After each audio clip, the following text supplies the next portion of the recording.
awareness out there for people to understand that electromagnetic pulse, or EMP, is a very real and very devastating weapon that is planned to be used against the United States.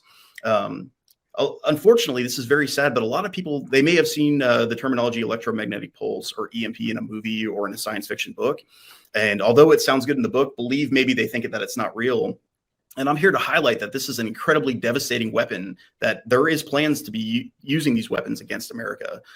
In fact, this is such a seriously devastating weapon and such a real weapon that the Department of Homeland Security projects that only 1 out of every 9 people 1 year after an EMP will still be alive, primarily due to a lack of running water and a lack of access to food, among a myriad of other things, which I'm sure we're going to discuss here in a little bit. An EMP weapon is something that is basically created by a nuclear weapon going off in the atmosphere.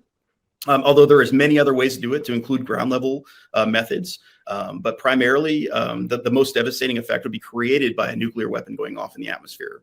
And the effects of it would reach up into Canada, all the way down into the northern portion of Mexico. That's how large this could be if it's detonated at around 300 miles above the earth.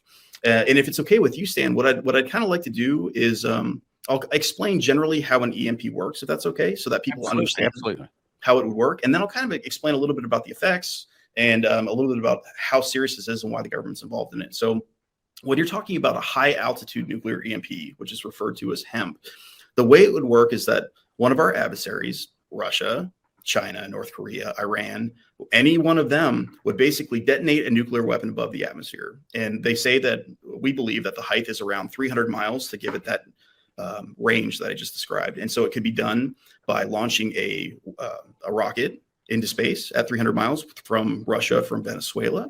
It could also be launched from a satellite, or even some of these new hypersonic weapons platforms that we know Russia, China, and now North Korea are now testing and can release a payload of a nuclear weapon.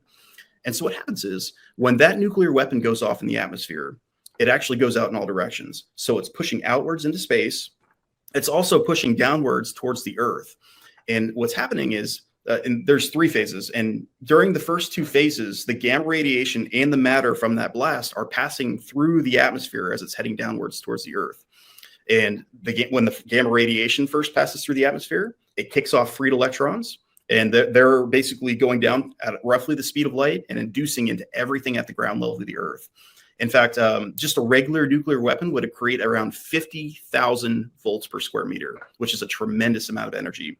And this occurs in the first 2 phases, first from that gamma radiation, which is very fast from that nuclear blast going off. And then secondly, from the matter that follows that gamma radiation down towards the earth in a second wave, which is the second wave is still a very high amount of energy, which is kind of almost like a huge amount of, almost like a lightning bolt, which is then going to strike simultaneously across the United States. What's important to highlight here in these first 2 phases is this is where everything that has microelectronics, transistors, resistors, diodes, microprocessors, anything with silicon arsenide is all going to be destroyed, or almost all going to be destroyed from these pulses that come down and induce into everything that's a conductor. And so what does that mean? That means that modern day vehicles are no longer going to function. You're not going to be able to live your daily life and go from point A to point B. That means that communication systems across the United States, like cell phone towers, your cell phone itself, your computer, it's all going to be destroyed. During these first 2 phases, things in the grid are also going to be destroyed. So the control systems of nuclear power plants and a myriad of different things that do have these transistors, resistors, diodes, and other things like silicon arsenide will all be destroyed. Your way of life as you know it will be completely changed forever. And that's the first 2 phases. There's also a third phase to EMP, which is when that blast, like I explained, goes outwards into space.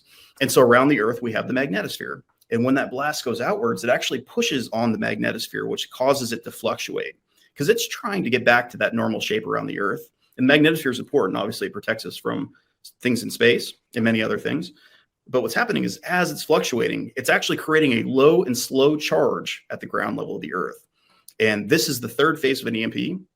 Generally, this is where the grid is going to be affected if it was not already destroyed from the E1 or the E2. This E3 portion, third phase, the grid, which is miles, 10 miles, hundreds of miles long, because of the length and the size, is capable of inducing this low and slow charge, which is building over time. So at an hour, it's starting to build. at a couple hours, and several hours later, it's reaching a level of charge which is detrimental to the grid. And so basically what's happening is at a certain duration of time, when that charge is met and it's a dangerous level, portions of the grid are then being destroyed. You've got portions of substations which are not meant to handle that are then destroyed. Transformers and many other critical things inside the grid are then destroyed. And what this means is you no longer have energy going into your house, on top of the fact that you no longer have any devices, or the majority of them that have microelectronics are then destroyed. So this is a highly devastating weapon. It's important to understand that the EMP itself is so high, you're probably not going to see it. It's 300 miles above the Earth. To give you an idea, that's roughly the height of the International Space Station. So this nuclear weapon is going to go off. You're probably not even going to see it. You're not going to have any warning because it happens immediately. And then after it goes off, your way of life as you know it changes. This is not to scare you, but it is to let you understand that this is a very real event, that the weapons already exist. In fact, they've been around since the 1960s, since it was actually discovered in 1962 during an Operation Starfish Prime, which was run by the United States military.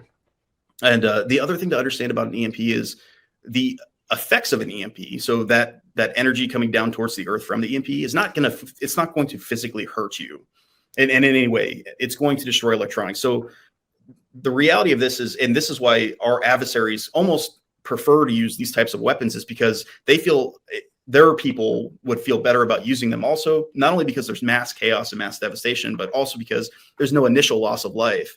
But that's not to say there isn't loss of life, because we know that up to 90% of the population, or even more, will potentially be dead after an EMP, because you are no longer going to have running water. You're no longer going to have access to food.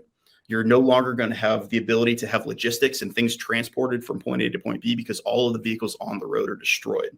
And this is very important to know, because your way of life is going to completely change. There's no more using your cell phone. There's no longer a World Wide Web. Your computers don't even work, let alone the internet itself.